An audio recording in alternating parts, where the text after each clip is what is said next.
Hey everybody, welcome back to the channel. You're listening to our D&D game. I'm your host, the Dungeon Master, or DM for short. And this was a good game. This is one where we turned a corner and everybody's mood improved. Um, and it's because we got into Spelljammer, as the art I'm using here implies. The Ship of Solomon, which appears in this adventure, I decided to depart from tradition and have it be a Spelljammer. I thought I mean, it's already a special ship, but to me, making it a Spelljammer made it even cooler.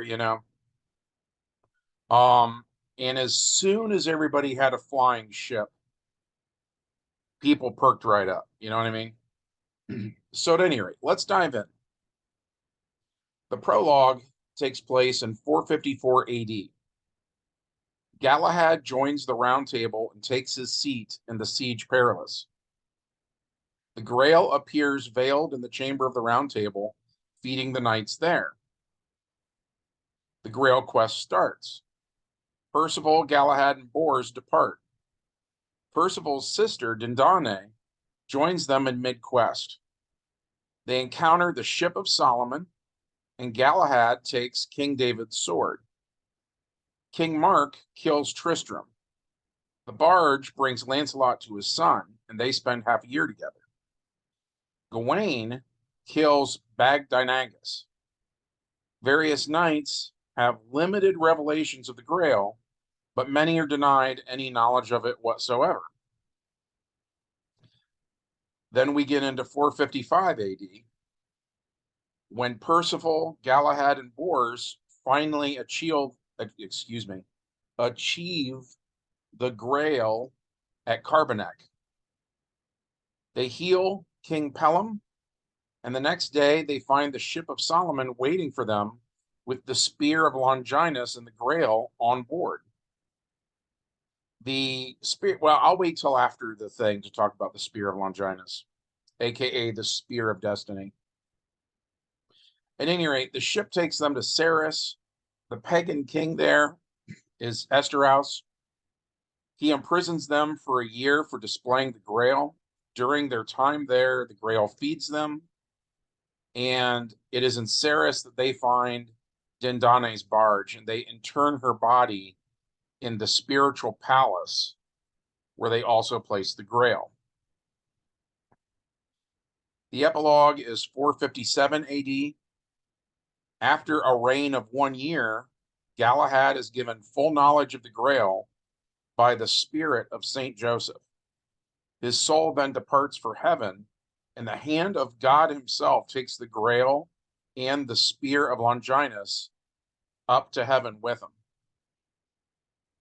Galahad is buried in the spiritual palace next to Dindane. Percival retires to a hermitage near Ceres and becomes a holy man. Bors stays with him, but declines to take up the vocation. So that's it for that one. The Spear of Destiny, there's a lot I'd like to say about it. I got to watch about YouTube strikes. I actually already got a YouTube strike, which kind of annoys me. I posted something that I thought was a fairly harmless picture, and YouTube got mad about the art I chose for that adventure, so I had to redo that one. So I got to dance around the subject a little bit. In World War II, Germany had a leader whose name I shall not say, right? He was obsessed with the idea of the Spear of Destiny. In my humble opinion, it was sort of the original Infinity Gauntlet. If you think about a lot of the ideas with Thanos and the Infinity Gauntlet, you can kind of trace it back to World War II and the idea of the Spear of Destiny and what certain people thought they could achieve if only they possessed it. At any rate, I run another game. It's actually the longest running superhero role-playing game on Earth. And it's a DC Heroes game that I've been running since 1985. And at any rate, in that game, we made a really big deal about the Spear of Destiny. Um, in DC Comics, the leader of Germany, who again I shall not name, uh, he has it. And then the idea there is uh, if the superheroes get too close to him, it allows him to take control of them. So even though in my game the players didn't really do anything with the spear, they were just really jazzed to have their hands on it. You know what I mean? They thought that was cool. Um, Something else that was kind of cool is we did research into the Ship of Solomon, and the idea of it is that Solomon built it because he knew about the future. He knew what was coming. And so there's a part in the ship where the wood uh, is actually from um, the tree of knowledge in the Garden of Eden. I thought that was a cool idea that Solomon had the tree, that they had somehow kept it, um, and then used that wood to make stuff. I thought that was just kind of cool. Again, it just made it a really cool ship, a noteworthy ship to have. Uh, Trying to think if there's anything else I should add about it. Maybe I should just say in general, I took some liberties with the Spelljammer setting. Um, we ran this before the newest edition of Spelljammer was even out or anything.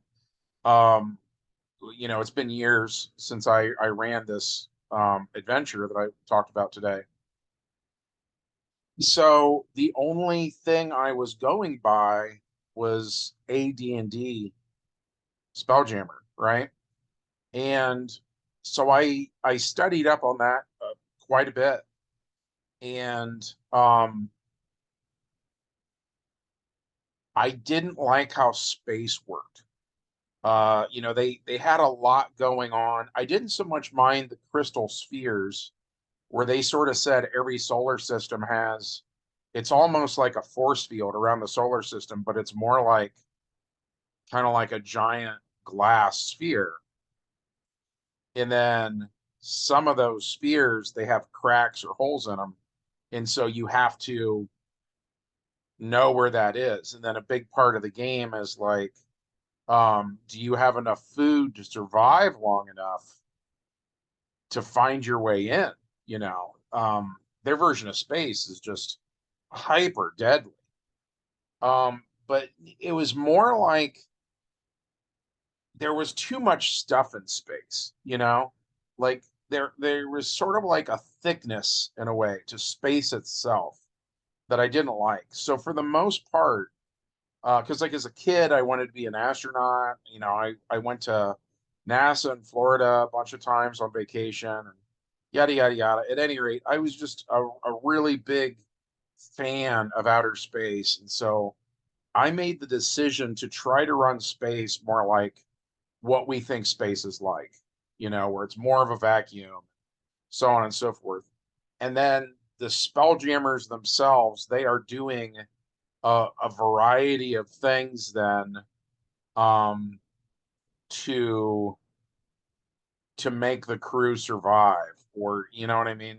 So I took a lot of liberties with Spelljammer compared to second edition D&D. I've heard that fifth, and I don't know if this is true or not. I have not played fifth edition Spelljammer at all, but I heard that it was closer to what I did. I'm trying to remember the word they used. I can't remember it because I didn't use it. It was like phlogiston or something. There was this stuff in space, and I think they called it the phlogiston.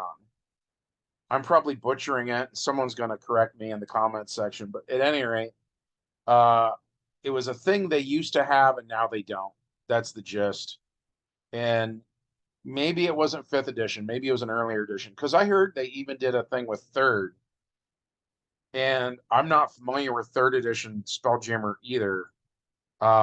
I don't even think it was like a real book. I think it was just like 20 pages in Dragon magazine or something that was like, here's everything you need to run third edition Spelljammer or something like that. So I'm not very familiar with that either.